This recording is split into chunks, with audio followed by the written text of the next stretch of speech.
Mesdames et messieurs, bonsoir. La problématique des grossesses précoces en général et celle en milieu scolaire en particulier est une question lancinante dans notre société et brasse à la fois des considérations socio-culturelles, de pauvreté, d'éducation aussi bien que de santé publique. Dernièrement, le lycée de jeunes filles de Parakou a fait l'actualité en exigeant des tests de grossesse systématiques aux apprenantes et ce, en prélude à la rentrée. Est-ce légal comme action et jusqu'où peut-on aller pour la bonne cause? Est-ce la même chose pour une école d'exiger une tenue correcte que d'exiger un test de grossesse? Cette question vient interroger les différents moyens de lutte contre le phénomène et ce faisant leur efficacité. La contraception hors majorité de la jeune fille participe de la même problématique. L'objectif de notre débat de ce soir sera d'interroger les différentes stratégies de lutte existantes, les politiques publiques notamment et les initiatives de la société civile, évaluer les pesanteurs socioculturelles, les réponses pénales en cas de délit avéré, viol et autres formes de contraintes et la prise en charge des victimes en général. Et pour faire le débat, pour mener le débat technique de ce soir, j'ai avec moi en plateau Dr Emilia Azalou-Tingbe, sociologue. Bonsoir. Bonsoir. À sa gauche, j'ai Fiacre Akondéou, assistant social et spécialiste en droit et protection des enfants. Bonsoir et bienvenue. En face, nous avons Julio Tometi, juriste. Bonsoir François Xavier, bonsoir aux téléspectateurs de télé. Alors, très prosaïquement, quand vous entendez grossesse scolaire, parce que c'est un sujet qui revient de façon périodique, qu'est-ce que ça vous évoque?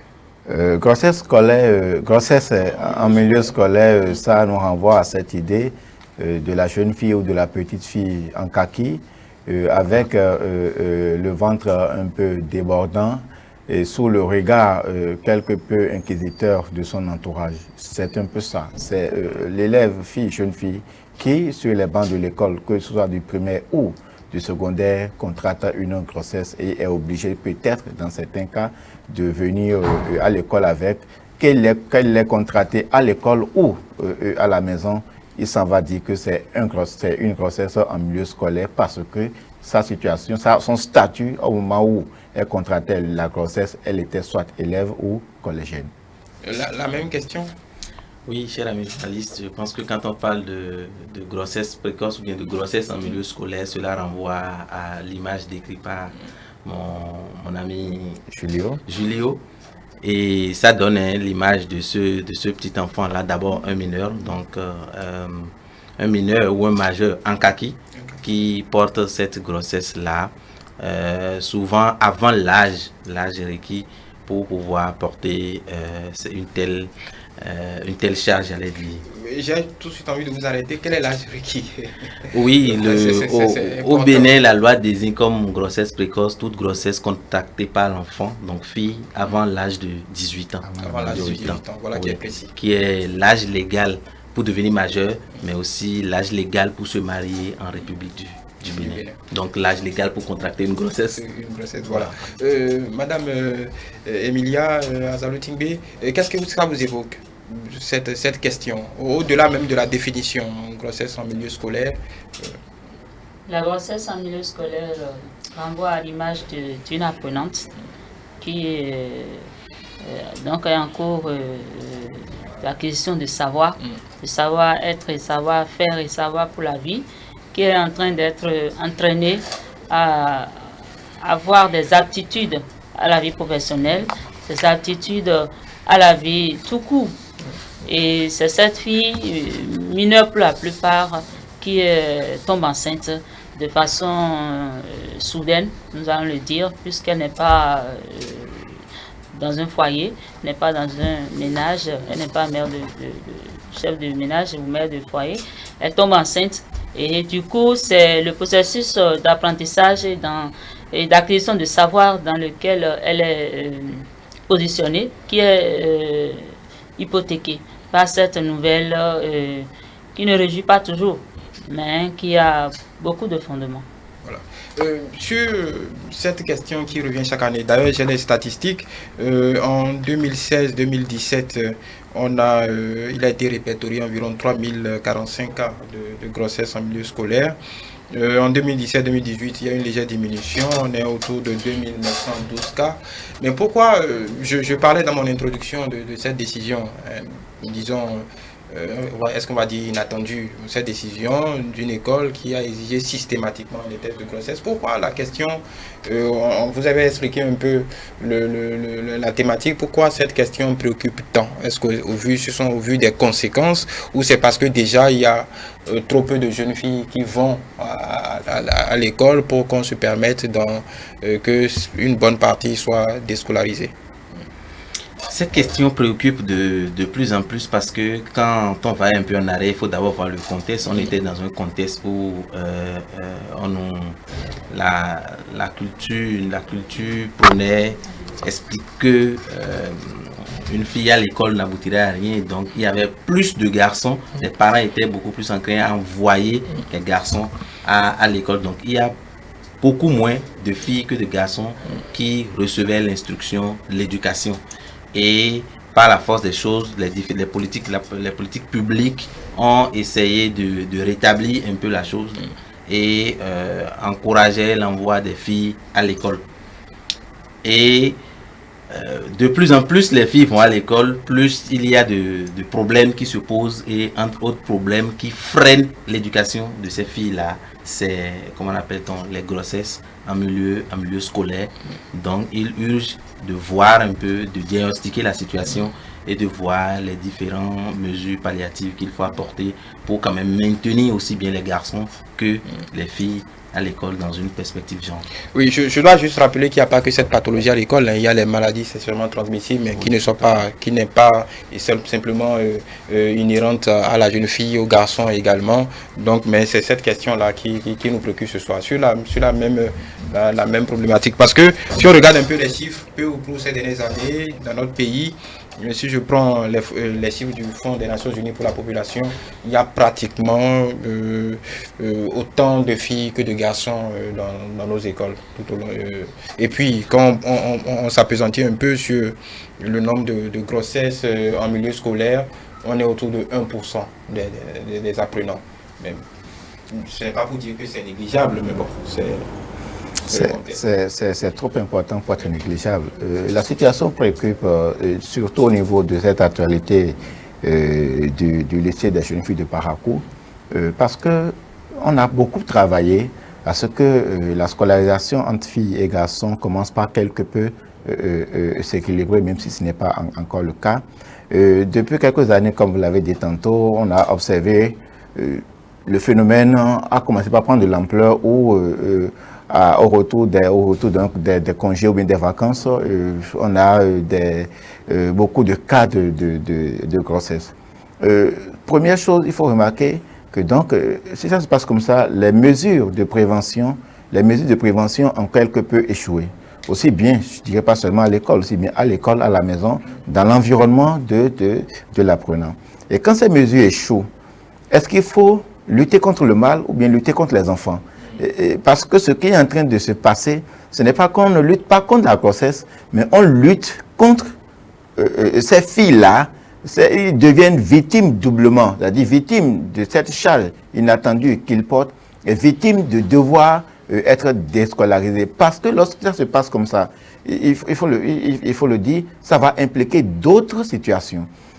Si nous disons aujourd'hui que avec ces tests systématiques, les enfants dans les milieux urbains ou comme ruraux seront trop vite enclins à aller vers des pratiques d'avortement. C'est l'autre conséquence de la chose. Maintenant, l'autre chose, c'est que est-ce qu'il faut accepter de voir un enfant comme l'image qui a été décrite tout à l'heure, avec peut-être un ventre débordant à l'école, qu'est-ce que ça renvoie en termes d'image à ses autres camarades? C'est-à-dire, puisque l'école, c'est le milieu d'éducation. Est-ce que c'est une bonne image pour, quand on laisse même la personne de la jeune fille, les autres, qu'est-ce que ça a gêné en termes de trucs là? Si on le renvoyait, si elle rentre, si elle n'arrive pas à se déscolariser, quelle est cette image-là, aussi bien de son niveau, à son niveau, qu'au niveau de son environnement, aussi bien de la maison que de la maison. Donc la question se pose. Et donc, il faudra fondamentalement voir pour ne pas aller à des mesures trop extrêmes. Je ne veux pas déjà commenter la mesure, mais je dis simplement il faut éviter d'aller à des mesures trop extrêmes. Lorsque des éléments comme ça se présentent, il faut toujours trouver l'aménagement nécessaire pour assurer la scolarisation des jeunes filles en même temps que de prendre des mesures pour lutter contre ou bien pour prévenir les grossesses en milieu scolaire. J'ai envie de vous demander, Madame Azalou Tingbe, qu'est-ce que ça dit de notre société? Comment on peut l'expliquer culturellement? Parce qu'encore il y a quelques années, je ne dirais pas qu'il y a une forme, je ne dirais pas indifférence ou acceptation, parce qu'on vous dira que dans les villages, une gamine de 14 ans a déjà 3 enfants. Il y a de ces idées qui sont véhiculées, qui font que, bon, il n'y a pas, tout le monde n'est pas au même degré de conscientisation, ou bien tout le monde ne prend pas la chose avec la même pertinence. Qu'est-ce que ça renvoie de la société dans laquelle nous sommes? Oui, c'est que nous reculons.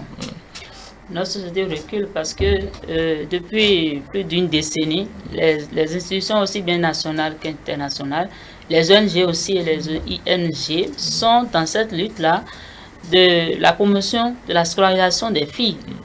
Et notre gouvernement, les gouvernements successifs du Bénin ont œuvré même pour la gratuité de l'école jusqu'à un certain niveau. Tout ça pour encourager l'accès et le maintien de la fille à l'école. Le maintien, parce que, sans vouloir vous couper, le maintien c'est important parce qu'on a remarqué que déjà au secondaire, le million se divise par 2. Déjà au secondaire, il y a plus de la moitié qui quitte.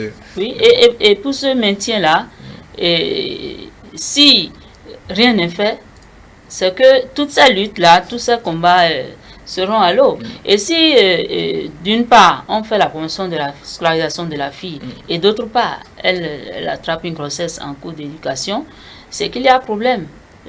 Interrogeons-nous sur les causes, d'où ça vient. Oui, d'où ça vient? Oui, les raisons sont multiples. Oui. Vous voyez, aujourd'hui, la fille de 9 ans a déjà ses menstrues. Oui, c'est de plus en plus précoce. À 9 ans, elle est censée être au CM1, CM2. Oui. Plus vite elle a les menstrues, plus vite les caractères sexuels secondaires sont développés. Oui. Et là, la puberté est précoce. Donc, il s'ensuit alors tout ce qui devrait être manifesté à l'adolescence. Disons alors qu'elle devient précocement adolescente. Donc, il y a le désir sexuel qui serait très actif. Et sans encadrement, elle peut aller à tout vent. Et là, les parents sont toujours sceptiques sur tout ce qui est éducation sexuelle jusqu'à nos jours. Comment parler du sexe à la fille? Comment parler du sexe aux garçons? Donc, tant que les parents ne vont pas trouver les créneaux pour parler aux enfants, les manières pour aborder le sexe, c'est que l'enfant est laissé à elle-même. Regardez ce qui se passe sur Internet. Avec 100 francs de forfait Internet, sur son portable ou le portable d'un voisin, la fille peut regarder tout ce qu'elle veut. On surprend parfois des filles du primaire regarder des films pornographiques sur Internet. Si le parent n'est pas là, il n'a pas vu. Et l'enfant se fait tout pour cacher cela à ses parents. Donc, la vigilance des parents est interpellée. Et aujourd'hui, il n'est plus question de dire c'est une enfant. Non, elle n'est pas enfant. L'Internet joue le rôle à la place des parents.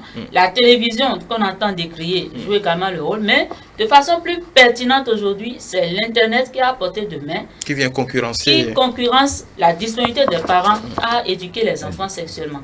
Donc il faudrait qu'on revienne, qu'on trouve les moyens, tous les moyens, les astuces d'encadrer sexuellement les enfants. Alors, sur cette même question, on va aller directement, l'éducation sexuelle des enfants. Je crois savoir que le ministère a édicté un guide dernièrement pour ce type de dialogue parents-enfants. Mais très concrètement, vous qui êtes dans l'action au quotidien, comment ça se passe exactement? Est-ce que... Il faut déjà commencer par rappeler que nous sommes dans une société où la question sexuelle demeure une question taboue dans les familles. Donc les parents n'ont pas forcément d'abord les outils nécessaires pour aborder la question de la sexualité avec les enfants, oubliant que là où un enfant, fille comme garçon, décide d'avoir un rapport sexuel qui peut être source de grossesse après, les parents ne sont pas là. Alors, qu'est-ce que les parents laissent comme information à cet enfant-là pour que, en ce moment précis, l'enfant puisse décider, en toute connaissance de cause, d'aller ou pas au sexe. Donc, il y a un grand vide à ce niveau. C'est ce qui a amené le ministère de la Famille, avec les organisations de la société civile, à édicter un guide sur le dialogue parent-enfant sur la question de la sexualité. Ce guide qui est accompagné par d'autres petits téléfilms que le ministère en charge de la Famille, je veux parler du ministère des Affaires sociales et de la microfinance, a édité pour favoriser ce dialogue-là entre les parents et les enfants, ce dialogue intergénérationnel au sein des communautés, au sein des familles. Donc, c'est des outils que le ministère produit, mais il faut pouvoir vulgariser, il faut pouvoir communiquer autour, il faut pouvoir former les parents sur l'utilisation de ces outils-là et surtout leur importance. Parce que, comme je le dis, là où un enfant décide d'aller au sexe, le parent n'est pas à ce niveau. Et il faut que le parent sache qu'il faut qu'il laisse une information au niveau de l'enfant pour que, à ce moment précis, l'enfant puisse décider ou pas d'aller au sexe. Il faut que la question du sexe cesse d'être une question taboue. Les parents se disent généralement, mon enfant, il n'a que 12 ans, il ne connaît rien du sexe, il ne fait... Alors que l'enfant, il ne faut pas oublier, n'est pas permanemment que dans le cercle familial. L'enfant va à l'école, l'enfant traverse la rue pour aller à l'école, donc rencontre de ses enfants, de ses amis qui discutent ou bien qui pratiquent déjà le sexe et donc lui laisse une information.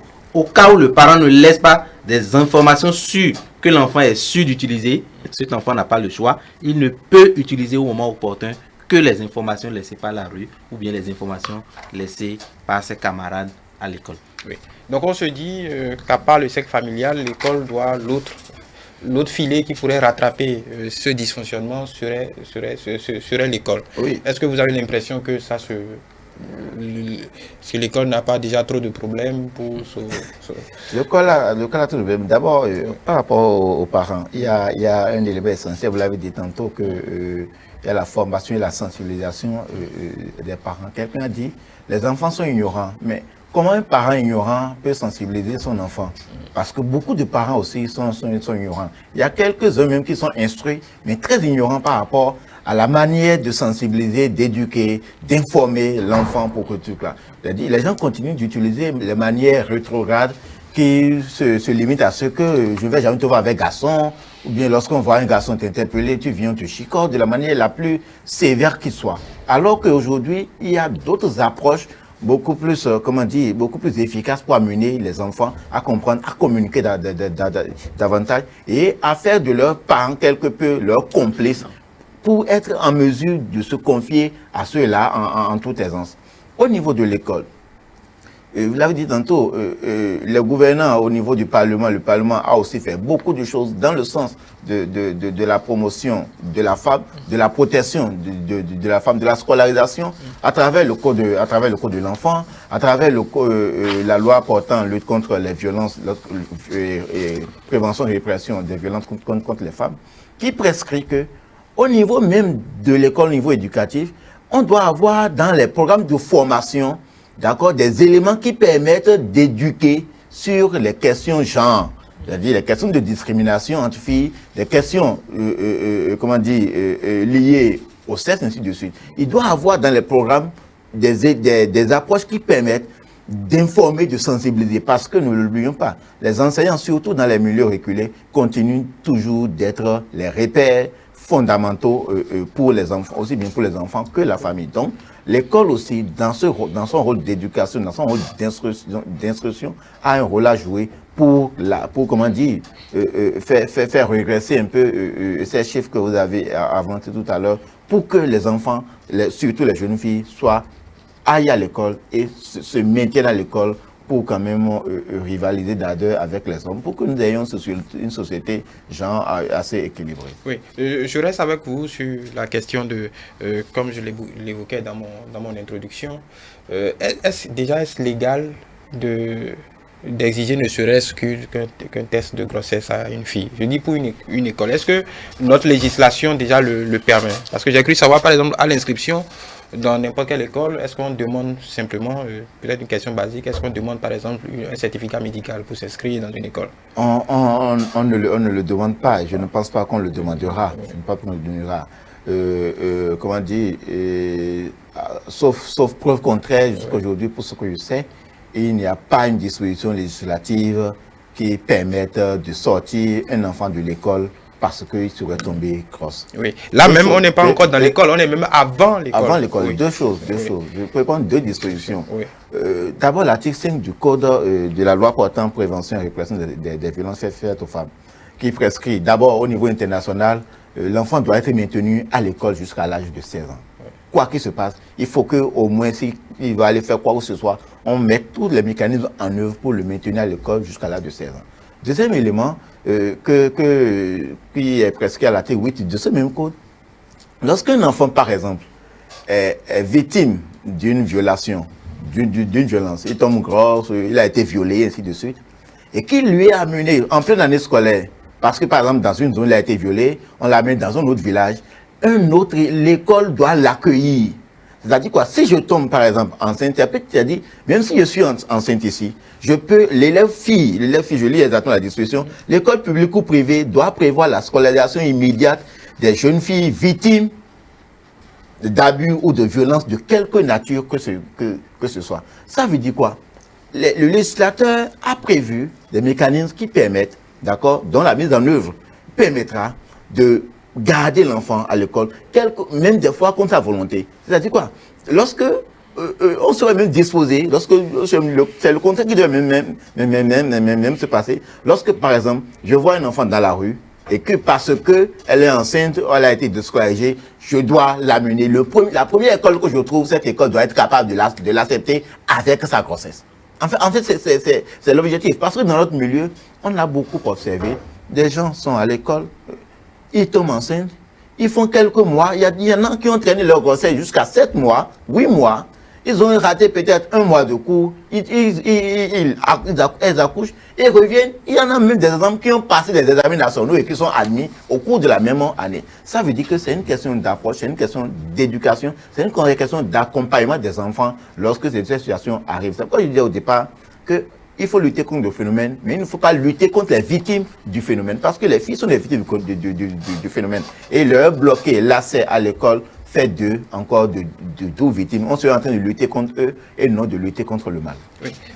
Docteur, pourquoi, je vais être un peu taquin, pourquoi cette nouvelle-là, pas pour faire une fixation sur le lycée des jeunes filles de Parakou, pourquoi cette décision-là a suscité très peu de l'indifférence? Moi, j'ai eu à discuter avant cette émission avec des parents. Tout le monde trouvait ça normal qu'une école en vienne à exiger que toutes les filles passent un test de grossesse avant la rentrée. Oui. Ainsi, on est sûr qu'elle ira à l'école afin qu'elle va commencer les cours et qu'elle pourra terminer.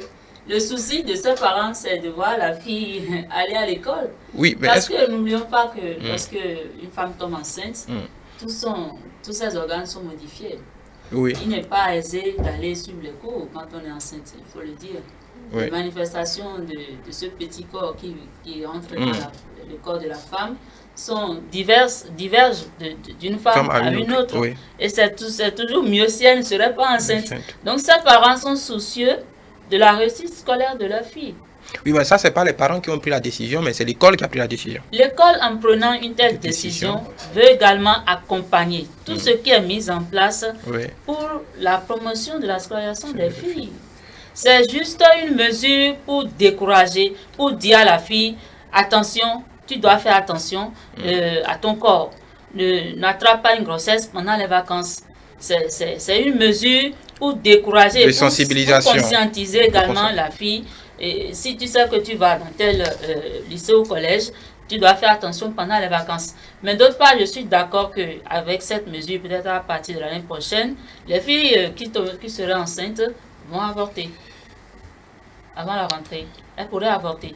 Et ça crée d'autres problèmes. Oui. Parce qu'on pourrait assister à des décès. Oui.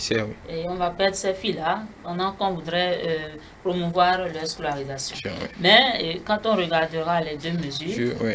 on prendra celle qui aura le moindre de conséquences fâcheuses. Oui. Je voudrais poser quand même le droit à l'éducation. Est-ce que l'école ne devrait pas accueillir tout le monde, surtout une école publique? Est-ce que l'école ne devrait pas accueillir tout le monde? Justement, quand je prends cette décision-là de ce lycée, je crois que cette décision s'inscrit, ça n'a pas suscité beaucoup de remous parce que ça s'inscrit dans la dynamique ancienne.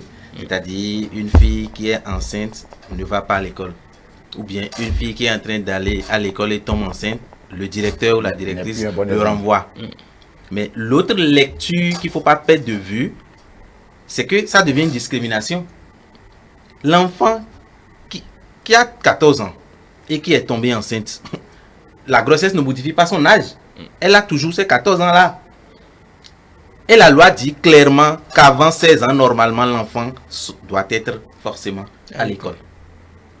Et je vais loin, la loi 2015-08 du 8 décembre 2015 portant code de l'enfant en République du Bénin est clair là-dessus. Souvent quand j'ai l'occasion de discuter avec les directeurs, les associations de parents d'élèves, tout ça, je leur pose la question de savoir, vous êtes directeur dans une école, au retour des congés, vous constatez que votre enfant X est enceinte. Quelle est la conduite à tenir? Ou bien, quand je dis, le délégué de votre lieu de votre territoire vient vous voir pour dire, ah tiens, cet enfant-là, il faut la renvoyer de l'école parce qu'elle n'est plus un modèle. Qu'est-ce que vous faites? Et l'ancienne dynamique continue. On va la renvoyer, on va faire ça. Mais la loi est claire. L'enfant qui tombe enceinte a les mêmes droits que l'autre fille qui n'est pas tombée enceinte pendant l'année scolaire. La loi dit que cet enfant doit aller à l'école jusqu'au moment où elle-même ne se sent plus à même de continuer les cours. Et dès que là, on lui donne un congé, elle va à la maison, elle accouche. Et dès qu'elle se sent mieux, elle reprend l'école. Donc, aucun chef d'établissement n'a le droit de faire cette discrimination-là en disant cette fille, elle est tombée enceinte, elle ne revient plus dans cet établissement. D'autant plus que c'est l'État, ça fait partie du rôle régalien de l'État d'assurer l'éducation. Donc, que l'école soit publique ou privée, c'est une école de l'État parce que c'est l'État qui délègue son pouvoir aux structures privées ou confessionnelles pour pouvoir ouvrir une école et suppléer à l'État là où l'État n'a pas eu la possibilité d'ouvrir ces écoles-là. Donc, je pense que l'autre lecture qu'il faut avoir aussi dans le viseur, c'est qu'en refusant que cet enfant-là, qui, pas de sa faute, je le disais tantôt, si les parents, si l'État a eu, la présence d'esprit d'attirer la conscience de l'enfant sur ce qu'il faut faire ou ce qu'il ne faut pas faire pour ne pas tomber enceinte, cet enfant ne serait pas tombé enceinte. Donc, si cet enfant-là est tombé enceinte, c'est de la responsabilité des parents, c'est de la responsabilité de l'État et c'est aussi la responsabilité de la communauté. Oui. Donc, aucun directeur d'établissement n'a le droit de refuser l'éducation, l'accès à l'éducation, l'accès à l'instruction à une fille qui est tombée enceinte parce que quelqu'un a failli quelque part. Ce quelqu'un qui peut être ses parents, sa communauté ou bien l'État. Oui, on n'a rien contre. Ils ont certainement fait ça de bonne foi, mais c'est quand même, là, on le dit souvent en matière pénale, là c'est la double peine. C'est ce que j'appelle, j'appelle ça la répression des grossesses en milieu scolaire. C'est de la répression des cas de grossesse en milieu scolaire. Et qui est la victime de cette répression? C'est la jeune fille qui est tombée enceinte. Et je vous dis, puisque ça se passe régulièrement à Cotonou, hein, dans nos avions ici, quand les filles tombent enceintes, une ou deux filles tombent enceintes, on les renvoie à la maison, ça ne dit rien à personne. L'objectif des chefs d'établissement, excusez-moi de le dire comme ça, est double. Ce n'est pas forcément dans une posture de sensibilisation, mais c'est dans une posture d'atteindre des résultats scolaires en fin d'année. C'est l'examen ou bien les résultats scolaires en fin d'année. Parce qu'on se dit, l'enfant qui a toutes ses facultés, qui est bien, comme le docteur l'a dit tantôt, on n'est pas encore totalement sûr. On n'est pas encore totalement sûr. On fait des efforts pour que le résultat s'améliore. Mais cet enfant qui se trouve diminué parce qu'elle porte une grossesse, c'est qu'on ne peut plus rien ou bien on ne peut plus espérer grand-chose de cet enfant-là parce qu'il va regresser, il sera peut-être un poids dans le pourcentage d'admission en fin d'année. Et donc, c'est beaucoup plus les raisons d'ordre pour amener à un résultat, ou de ne pas laisser un mauvais exemple, parce que l'autre chose, on se dit, un enfant comme ça, là, on va se dire que c'est un mauvais exemple pour son entourage, ou bien l'école fait la promotion des filles grosses, c'est-à-dire que dans cette école-là, excusez-moi, les filles, les élèves se couchent les unes les autres, s'entraînent les unes les autres. Donc, il y a une question d'image pour l'école, et il y a une question d'atteinte de résultats. Et c'est comme ça, moi j'apprécie ça, et je dis ça, c'est de la répression des grossesses en milieu scolaire, et ce n'est pas bien. Peut-être que notre société n'est pas encore prête à admettre ce... Il y a peut-être, oui, une certaine schizophrénie par rapport à cette... C'est vrai que les parents de ces enfants aiment toujours leurs enfants, sauf dans des cas extrêmes. Ça doit être comment on va dire, une piqûre morale pour un parent de voir son enfant renvoyé. C'est vrai que sa responsabilité est indexée, mais peut-être que notre société n'est pas encore prête à accepter qu'en milieu public, qu'on ait ces exemples-là qui font que le livret se mélange avec le bon grain, pour user d'une Oui, dans image. notre société, quand la fille tombe enceinte, elle va en mariage. Oui, ça, donc c'est ce qui se poursuit. Elle va en mariage. Si c'est une enfant qui tombe enceinte, comment l'envoyer en mariage? C'est-à-dire, Il faut la cacher. La mentalité dit que si elle tombe enceinte, elle ne peut pas être encore à la charge de ses parents. On ne peut pas la garder son enfant. Donc le mieux, même pour la majorité des parents, le mieux c'est que si la fille tombe enceinte, elle rejoigne l'auteur de la grossesse. Et dans ce cas, l'auteur de la grossesse, bon, entre griffes, probablement mineur ou dans des cas extrêmes. Oui, ça c'est chaque parent qui décide, parce que avec ce qu'on voit, il y a des parents qui laissent la fille aller à cette mésaventure. Un homme qui n'a rien, peut-être un apprenti qui n'a rien. Les parents disent, ben, comme tu as voulu, tu vas assurer. Mais il y a d'autres qui, par suraffection pour leur enfant, la gardent. Pas suraffection, vous avez dit, ou Oui, simplement par affection. Non, pas suraffection. Pourquoi suraffection? Oui, suraffection parce qu'ils pensent au bien de leur fille, qui une fois allée avec un homme qui n'a rien, est destiné donc à subir, à souffrir, il faut le dire tout simplement. Donc le parent se dit, au lieu de la laisser se perdre, je préfère accepter cette honte, cette humiliation et m'occuper de ma fille et de son enfant jusqu'à majorité. Donc c'est pas suraffection. Et nous sommes dans une société aussi où l'éducation est une éducation qui tend beaucoup plus à se baser sur l'exemple, le modèle. Telle personne doit être un modèle. Tout ce que vous faites dans une famille où il y a beaucoup de filles, par exemple, et l'une des filles tombe enceinte, les parents ne voudront pas qu'elle reste parce qu'elle risque de devenir, par son acte, un modèle pour ses soeurs. Donc, les parents se disent, il faut sévir, il faut la tenir sévèrement pour que les autres soeurs comprennent qu'elles ne doivent pas tomber enceintes. Donc, dans cette même logique, c'est vrai, la loi interdit et tout, mais n'oublions pas, moi je trouve qu'on ne peut pas déresponsabiliser tout de go les filles. Oui, parce que... Même les mineurs. Même les mineurs, on ne peut pas les déresponsabiliser tout de go. Parce que si elles vont à l'acte, c'est en cachette alors. Pourquoi on se cache? Bon, généralement, on ne le fait pas en public. Ah donc, elles n'ont jamais vu leurs parents faire. Même pour les adultes. Mais pourquoi elles se cachent alors? Pourquoi les adultes se cachent? Pourquoi les enfants aussi ont compris qu'il faut se cacher? Donc, je crois qu'il ne faut pas déresponsabiliser totalement les enfants. Parce que c'est un peu comme dans le système éducatif. Si vous voulez que votre enfant réussisse et vous le mettez tous les moyens, l'enfant ne veut pas, il ne réussira pas. Donc, on peut éduquer sexuellement même une fille et l'information ne passera pas. L'enfant peut rester dans ses fantasmes ou bien l'enfant peut s'appuyer sur une camarade qui est beaucoup plus mûre et refuser d'écouter ses parents, refuser et décider d'écouter seulement sa camarade. Et donc, il faut bien que cet enfant aussi voit clairement les conséquences de ses actes. Donc, si l'école en vient à imposer ça, je ne dis pas que la pratique est bonne. De toute façon, il y a les conséquences positives et négatives. Si l'école en vient à décider ainsi, c'est pour décourager les autres filles.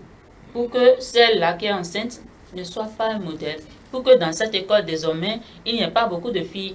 Et vouloir atteindre de bons résultats n'est pas une mauvaise chose en soi. Oui. Mais en temps, on en laisse beaucoup sur le carreau. Oui. On en laisse beaucoup sur le carreau. Oui, mais pour toute mesure. Il y a des... C'est le prix à payer. Il y a tous des prix à payer. Est-ce que nous voulons une école où il y a une majorité de filles enceintes? Non, je pense que personne ne le Ou une souhaite. école où il n'y a pas de filles enceintes qui sont assignées, qui travaillent. Oui, est-ce qu'on ne peut, la question, bon, peut-être à vous qui fréquentez le terrain, la question, est-ce qu'on ne peut pas en même temps accompagner et prendre en charge? Parce que oui, l'autre partie du débat, c'est la prise en charge, en fait. Est-ce qu'on ne peut pas accompagner, sensibiliser, peut-être en griffe, faire peur, éduquer et accompagner en même temps? Là, je parle des écoles. C'est vrai qu'on parlera des moyens, des infrastructures mises en place pour le personnel, ainsi de suite. Mais est-ce que l'objectif, c'est pas de pouvoir allier les deux?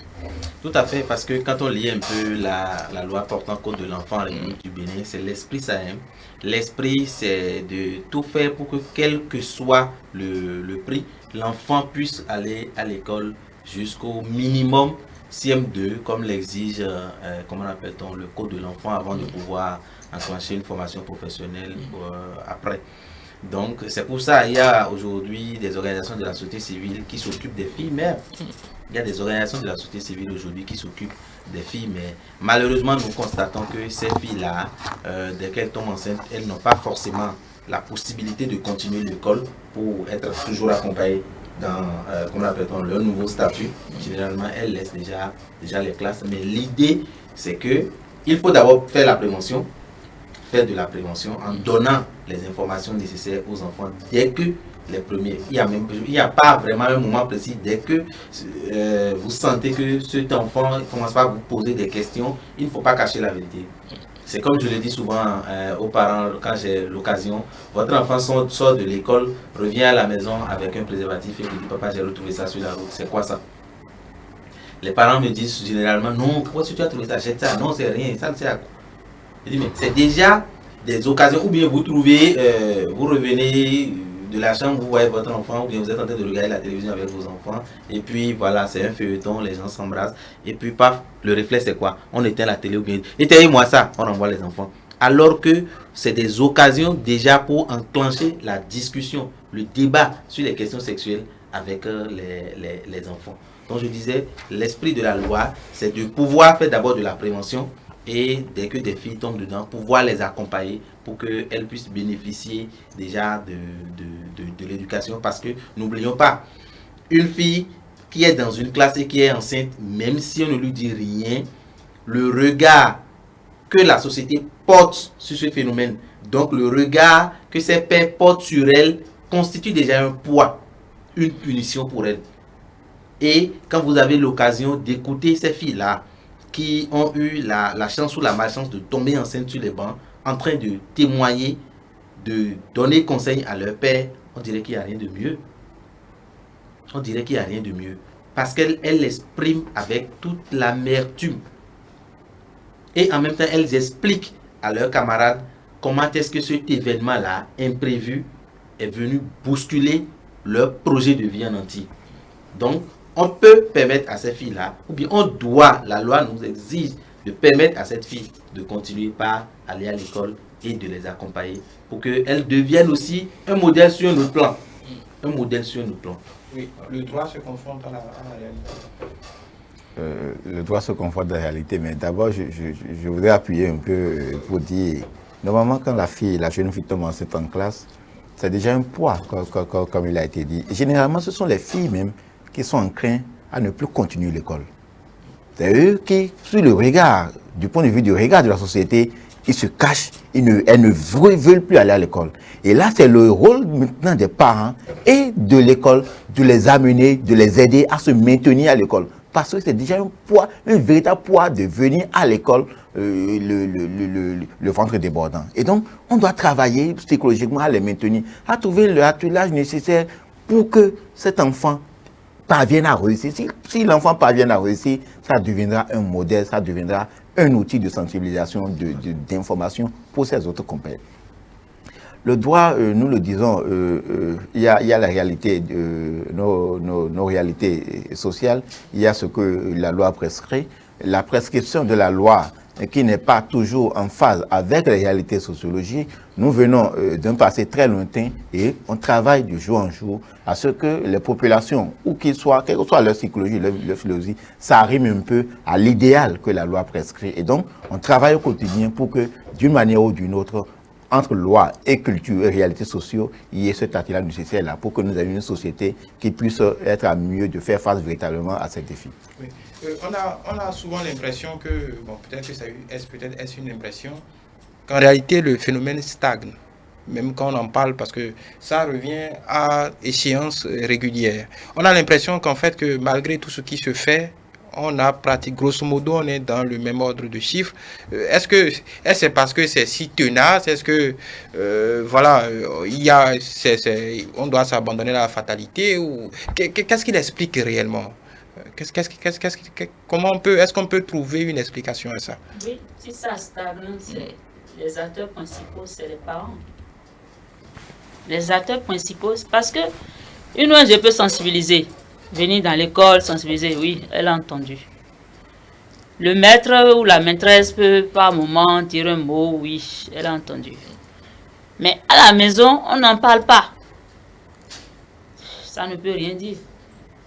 Il y a les acteurs principaux, c'est les parents. Les parents, c'est la famille.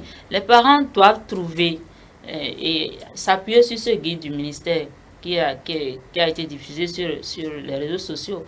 Je l'ai retrouvé sur les réseaux sociaux. Donc, beaucoup de parents, je suppose, ont pu lire ce guide-là. Maintenant, il revient à chacun en fonction des caractères de ses enfants, de saisir la manière, la méthode qu'il faut. Et comme il a expliqué, en regardant un feuilleton, c'est le réflexe qu'on constate. Parce que les gens s'embrassent, on dit, bon, on change de chaîne rapidement. D'ailleurs, le parent a la télécommande en main, il change. Non, la curiosité, là, reste en enfant. Donc, je crois que il reste les parents. Les parents ont un rôle fondamental à jouer à ce sujet-là. Bon, on parle des parents, il y a un guide qui est édité pour ça, mais bon, on se dit que les parents doivent s'auto-éduquer déjà, parce que ça ne va pas de soi. Les parents, des parents d'une certaine génération qui ont été éduqués dans un certain moule, ça ne se décrète pas, on ne change pas du tout autour du jour au lendemain. Mais ça fait des années qu'on dit ça. Oui, ça fait des années, mais bon. Qu'on parle de ça. Et les canaux de communication évoluent. Il y a 10 ans, on n'avait pas l'Internet à portée de main. Oui.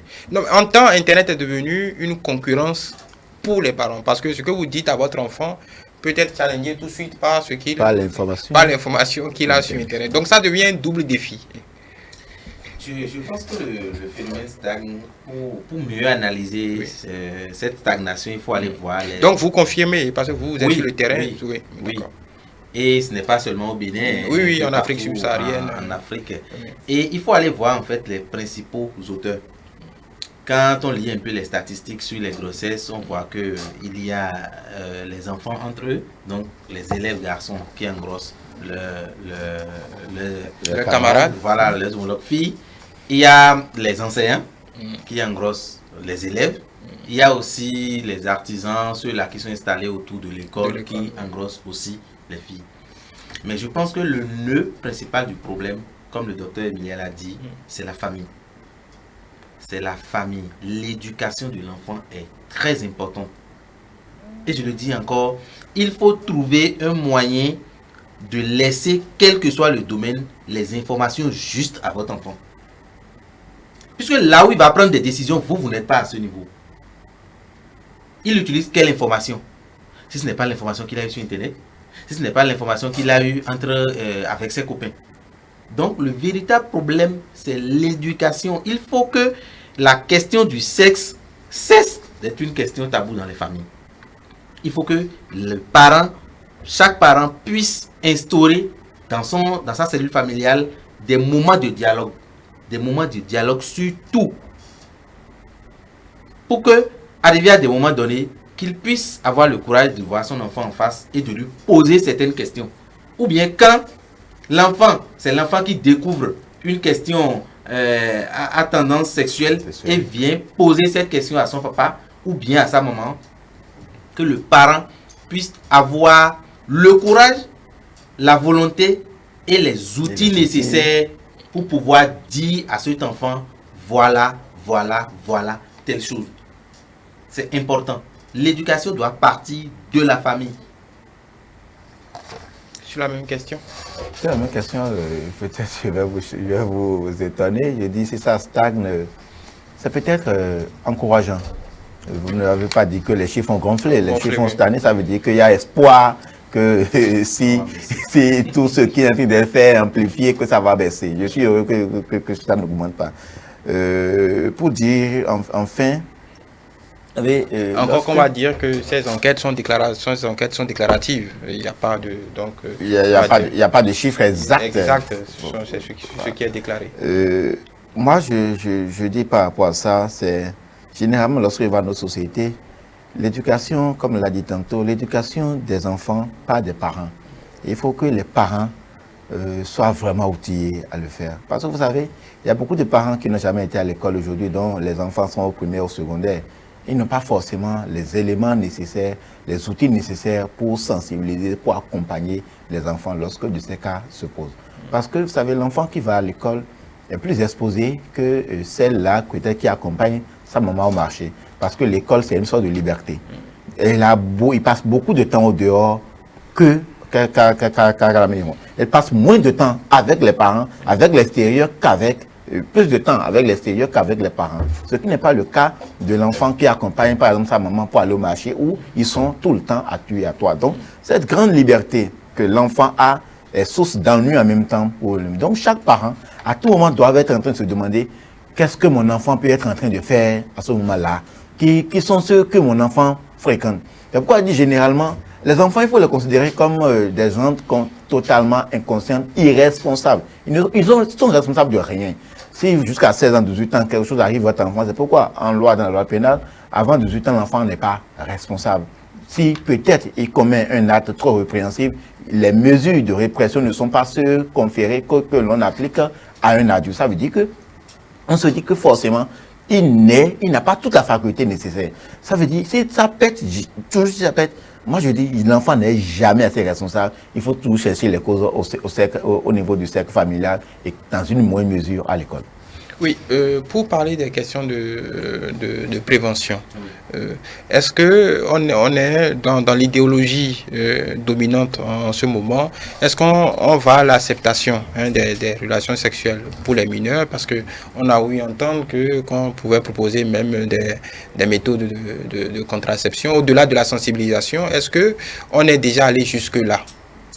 Moi, je pense qu'il revient à chaque parent dans, comment appelle-t-on, ce paquet d'éducation qu'il a le devoir de donner à son enfant, de voir avec l'enfant. C'est pour ça qu'il y a l'abstinence, mais il y a aussi les autres méthodes contraceptives. Je pense qu'il faut donner toute l'information nécessaire à l'enfant et donner la possibilité ou bien donner cette ouverture à l'enfant de pouvoir dialoguer avec son correspondant dans la famille. Si c'est une fille, si elle se sent beaucoup plus à l'aise avec sa maman, qu'elle discute avec sa maman. Et il faut pouvoir savoir ravaler l'orgueil à un moment donné. Si vous pensez que dans votre famille, généralement, nous avons des familles à valeur, où l'enfant, normalement, que ça soit dans le milieu chrétien ou bien dans le milieu musulman, il est bien que l'enfant reste comment appelle-t-on, vierge jusqu'à aller au mariage. Si vous pensez que votre enfant n'a pas cette aptitude, pourquoi ne pas envisager les autres mesures contraceptives avec, comment appelle-t-on, avec l'enfant? Nous sommes, comment appelle-t-on, pays en voie de développement, nous nous allions sur le modèle européen. Dans d'autres pays comme la Belgique, lorsque votre enfant, vous n'arrivez pas à avoir le dialogue clair avec l'enfant et que l'enfant se présente dans comment appelle-t-on, les centres sociaux, il y a toute une gamme de contraceptifs qu'on lui propose. Et en tant que parent, on n'a pas besoin forcément de votre avis pour aider l'enfant à avoir une méthode contraceptive. Pas du tout. Donc, je pense que les parents doivent rester ouverts et doivent pouvoir apporter toute l'information nécessaire à l'enfant. Si l'enfant peut s'abstenir, c'est bien, on l'accompagne dans cette mesure. Mais si l'enfant ne peut pas s'abstenir, je pense qu'il faut donner, comment on appelle, le parent doit pouvoir avoir cette ouverture-là, d'accompagner l'enfant pour pouvoir éviter les grossesses précoces? J'ai une question me vient à l'esprit. Quand on regarde un peu les statistiques, on se rend compte que chez les jeunes, les statistiques disent qu'environ 45% ont déjà leur premier rapport sexuel avant 15 ans. Mais pourquoi, donc ça dénote d'une certaine réalité de l'acte sexuel, d'une certaine conscience de l'acte sexuel. Mais pourquoi, dans le même temps, cette question est toujours aussi tabou? Alors que, manifestement, c'est la chose la plus démocratique qu'il y a, même si ça se fait sous boisseau. Pourquoi c'est toujours aussi tabou? Est-ce qu'il n'y a pas une sorte comment je dirais, de schizophrénie par rapport à cette question ou comment vous voyez cela? Du temps des sociétés traditionnelles, la fille va en mariage vierge. Oui. Donc, elle n'a pas eu de rapport sexuel avant d'aller en mariage. Les affaires de sexe qui la concernent sont entre elle et son mari. Oui. Donc, il y a toujours cet acquis qui reste, qui perdure dans les mentalités, qui veut qu'on ne peut pas parler du sexe avec son enfant. Même si le parent, voyant les mouvements de la jeune fille, ses sorties, ses fréquentations, ses façons de parler, soupçonne que sa fille n'est plus vierge, le parent n'a pas le courage d'aborder ce sujet. Et pourtant, il faut que les parents fassent les efforts. Nous allons souhaiter que les parents fassent des efforts pour aborder ce sujet-là avec les enfants.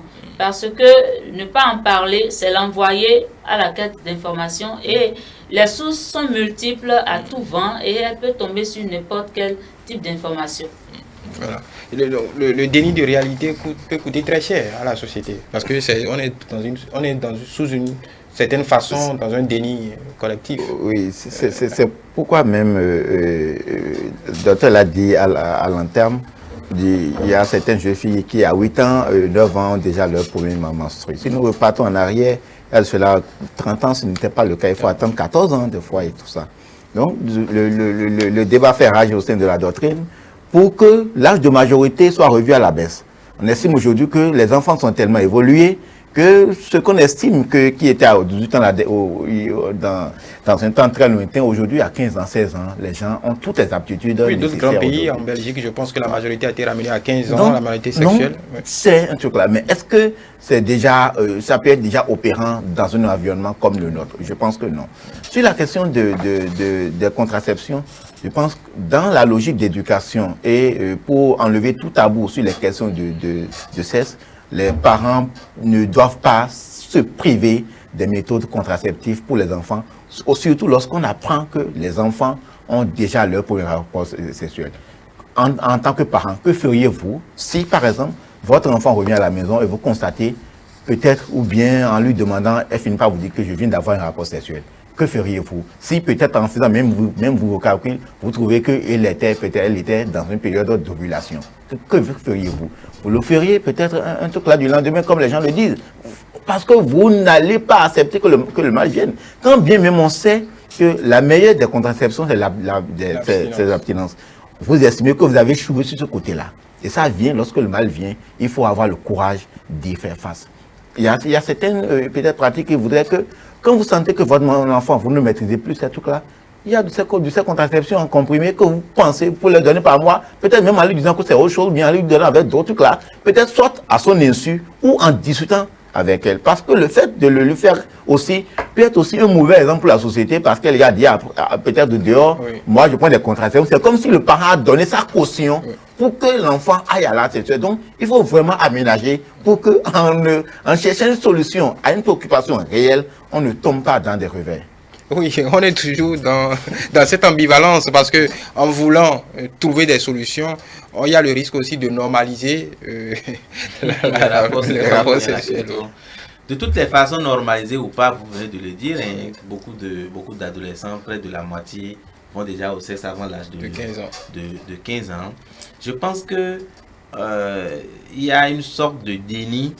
La société, je dirais que la société n'arrive pas à s'ajuster avec les réalités. comme l'a dit le docteur, il y a de cela des générations en arrière, une femme avant d'aller en mariage, elle reste toujours vieille. Mais aujourd'hui, ce n'est plus ça. Ce n'est plus ça. Et on est en Afrique et au Bénin spécialement, on a une société qui accorde du prix à ses valeurs. À cette valeur, je voudrais un peu taquiner cette question, à cette valeur ou à son image?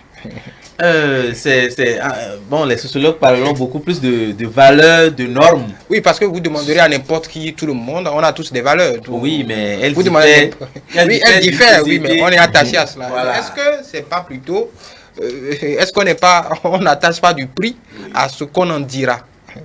Justement, ce que le voisin, le visage ou bien l'œil avec lequel le voisin va regarder ce qui est fait. Oui.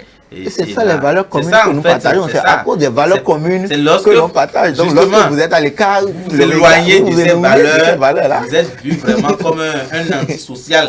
C'est ça. Or, la réalité aujourd'hui est que les filles comme garçons, les jeunes vont beaucoup plus au sexe. Moi, je pense que la société va devoir s'adapter en fait à cette évolution de la vie. Puisque, qu'on veuille ou pas, nous sommes dans la globalisation, la mondialisation, donc les technologies de l'information et de la communication ont évolué. Donc aujourd'hui, les enfants ont beaucoup plus et facilement, je vais dire, accès à comment appelle-t-on, à tout ce qui est film, pornographique et autres, qu'il y a de cela 100 ans ou 200 ans en arrière. Donc du coup, je pense que la société doit pouvoir évoluer avec s'arrimer avec les réalités. Tout à fait. Oui, voilà. Tout à fait. Docteur, on tend vers la fin, il nous reste quelques minutes. Globalement, est-ce que vous pensez que raisonnablement, on a parlé de l'impératif d'éducation du cercle familial, mais est-ce que cette petite question par rapport aux méthodes contraceptives, est-ce que notre société est prête à normaliser un peu toutes ces méthodes? Parce que déjà pour les adultes, c'est assez difficile. Maintenant, pour les enfants, voilà. Notre société ne peut pas normaliser ça. Et vous savez, quand la fille tombe enceinte, qu'est-ce que les parents disent? Adomiami. Oui. C'est pourquoi je parle, oui, voilà. Adomiami. C'est la honte. Oui. Ce n'est pas forcément pour protéger la valeur. Oui. Comme vous l'avez dit, c'est pour l'image. Ouais. Et partant de là, je ne cesserai de dire que la meilleure option, c'est que les parents trouvent les moyens de parler aux enfants. Ouais. Je voudrais aussi attirer l'attention de l'école. Il faut aussi des manuels. Tout comme on a des manuels au primaire qui abordent des tests sur le genre, la place de l'homme et de la femme. Il y a des tests comme ça dans les manuels au primaire. Il faut qu'ils trouvent un moyen d'introduire également quelques aspects d'éducation sexuelle déjà au primaire, pas pour réveiller disons, les pulsions, mais pour attirer l'attention de la fille, aussi bien que du garçon, sur les risques de s'amuser, disons, avec son sexe. Oui. Justement, pour votre dernière intervention, on a le parent qu'on a oublié, l'autre partenaire de cette histoire qu'on a oublié, ce sont les garçons. Parce que quand on parle de sexe, on parle des grossesses en milieu scolaire, on focalise sur la fille.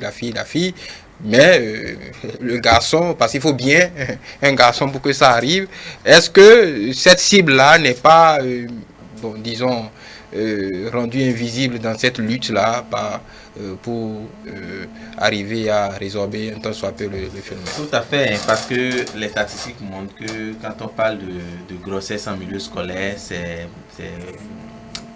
beaucoup plus d'abord les enfants, donc les élèves entre eux. C'est beaucoup plus les élèves entre eux avant que les professeurs ne viennent s'associer comme auteurs. Donc je pense que les élèves garçons sont aussi des acteurs à ne pas négliger. Donc tout ce qui est sensibilisation, tout ce qui est éducation sexuelle aussi, dont on parle, c'est aussi bien pour les enfants filles que les enfants garçons au sein des cellules familiales. Un dernier mot. Jamais résisté à vous poser cette question. Est-ce qu'il y a des voies de recours, par exemple, quand je veux inscrire ma fille dans une école et comme ce qui est arrivé à Parakou, je peux refuser. Oui. Naturellement, en matière administrative, Vous faites d'abord un recours gracieux, ça veut dire que vous présentez un truc là pour dire je ne suis pas d'accord avec ce que vous avez dit par rapport à telle chose. Si votre recours gracieux au niveau de l'administration ne prospère pas, vous pouvez déjà aller aussi à un recours hiérarchique en saisissant peut-être le DDS ou bien jusqu'au ministre. Si tout cela échoue, vous devez saisir le juste administratif. Voilà. Donc, pour, comment dire, éprouver quelque peu la décision. Donc, c'est un peu ça. Sur la question des jeunes hommes, j'ai entendu une fois, quelque part, un parent dit à son garçon, parce qu'il sait qu'il connaît la sexuelle déjà, et il lui enseignait les méthodes contraceptives, il dit, si tu ne veux pas que grossesse te vienne là, faut jamais verser dedans. C'est ce qu'il disait, il lui apprenait en fait le coït. Il dit, genre, essaye de faire, il n'y a plus rien à faire. Et c'est que le monsieur est très porté vers la chose. Il a soit à lui enseigner le port du préservatif ou à lui enseigner le coït. Donc c'est aussi des acteurs majeurs parce que eux-mêmes, qu'on le veuille ou non, il y a des élèves garçons qui ont dû interrompre l'école, comme l'a dit tout à l'heure, parce que la fille tombe grosse, c'est toi qui l'as fait. Ah, tu en prends charge. Il est obligé de sursoir, de laisser l'école pour aller chercher un travail, pour aller chercher un job, pour s'occuper de la grossesse. Et donc, ils sont aussi acteurs et en même temps victimes. C'est-à-dire que la sensibilisation ne doit pas s'orienter seulement vers la jeune fille, mais les garçons sont aussi des acteurs importants à prendre en compte. Merci Julio Tometi, je rappelle que vous êtes juriste. Fiacre Akondéou, je rappelle que vous êtes assistant social et spécialiste en droit et protection des enfants, merci. Et docteur Emilia Zaloutingbe, sociologue, merci de votre participation à tous. Mesdames et messieurs, c'est la fin du débat technique de ce lundi. J'espère qu'on a pu débroussailler ici et là la question. Nous n'avons pas eu la prétention de répondre à toutes les problématiques afférentes à cette lancinante question des grossesses en milieu scolaire. Merci de nous avoir suivis et à lundi prochain pour un autre débat technique.